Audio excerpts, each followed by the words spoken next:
right, so we got. Are we doing the break here? We're doing the break after. Yeah, we're doing one more song. I was joking. We got one more. And this one, you played on the radio recently. It's a lot of people's favorite Pendragon song. And, I'll share a little background on this one. Actually, I wrote this song on not the worst day, but like one of the worst days of my life. It was pretty bad. When I was growing up, we had a pretty rough childhood. We were homeless for a while. We were in poverty the whole time. And we also had a few different stepdads in that time that were very abusive. One was an abusive alcoholic, and then the next guy was worse than the first. And so we had a pretty rough go. And in that season of my life, it was my aunt, it was actually my great aunt, and my great grandma. They were kind of like our safe place. They were our rescue. My mom tried as much as she could, and I don't know, some of you may have experienced with abuse and abusive relationships and stuff, and it's very hard to break that hold. And she tried to protect us, and one of the ways that she did that was like just about every weekend we'd go out to my aunt's house and spend the weekend with my aunt and my grandma. And all through the summer it flipped. Like during the weeks we would be at their house and home on the weekends. So they were a really big part of my life. And it was about 7 years ago, next month, that we got a call, or actually we got a text. She said she was going in the hospital and her chest just wasn't feeling right. She was been sick and stuff. She wasn't old. She was just in her 50s. And we were like, all right, let us know. And we got a call or a text later on from somebody else in the family. They're like, yeah, she had a heart attack. She's in surgery now. We're going to see what happens. And so I'm like, rushing, getting my kids together, my wife and stuff. She was super close with my wife also.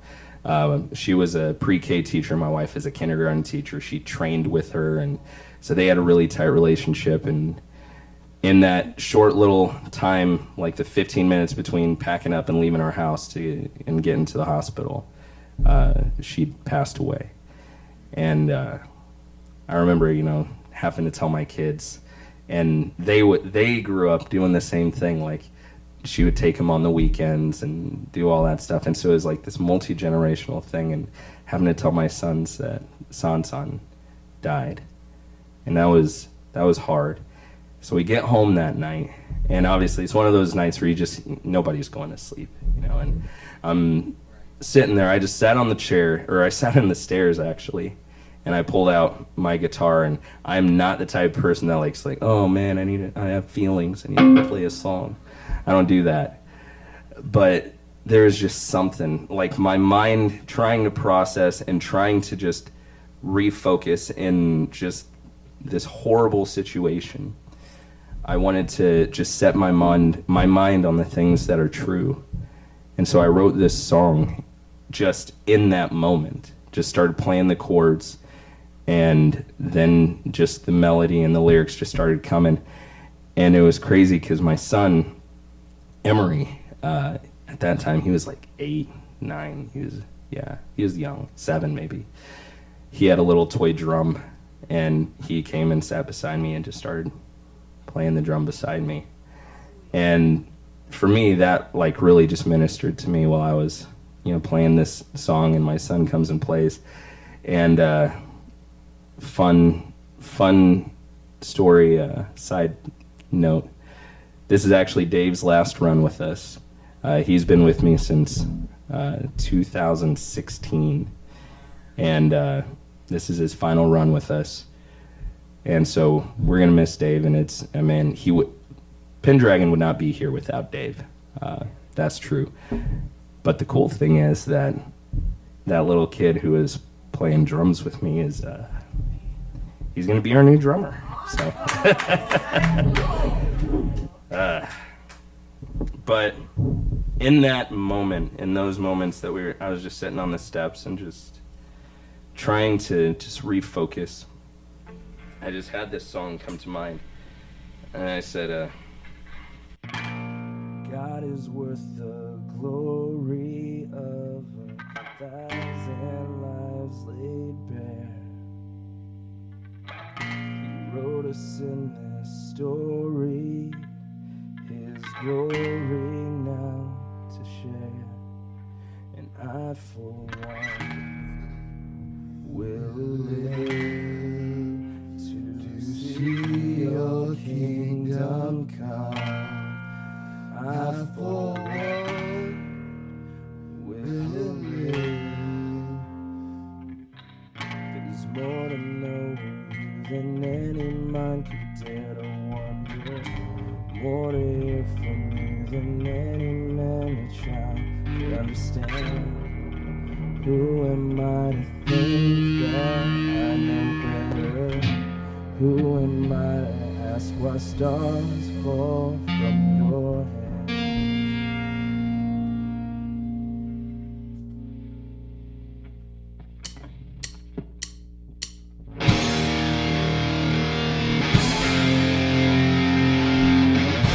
God is worth the glory of 1,000 lives laid bare. He wrote us in this story, His glory now to share. But I, for one, will live to see your kingdom come. And I, for one, will live. More to know of you than any mind could ever wonder. More to hear from you than any man or child could understand. Who am I to think that I know better? Who am I to ask why stars fall from your head?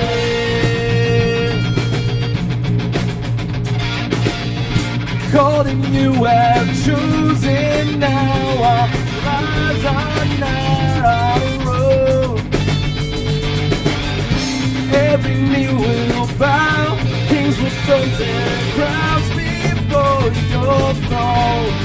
But I, for one, will live to see your kingdom come. And I, for one, will live and die to see your will be done. I, for one, will live to see your kingdom come. And I, for one, will live. Come on.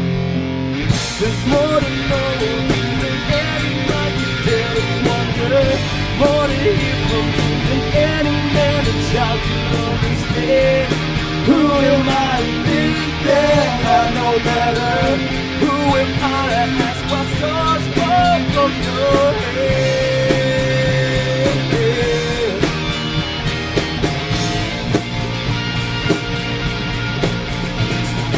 Call me out of nothing, form me into something now. My life is not my own. And when the world all turned their backs to the Father I never had, I can't deserve this love that you have shown. God is worth the glory of 1,000 lives laid bare. There's more to know you than any mind could dare to wonder. More to hear from you than any man and child could understand. Who am I to think that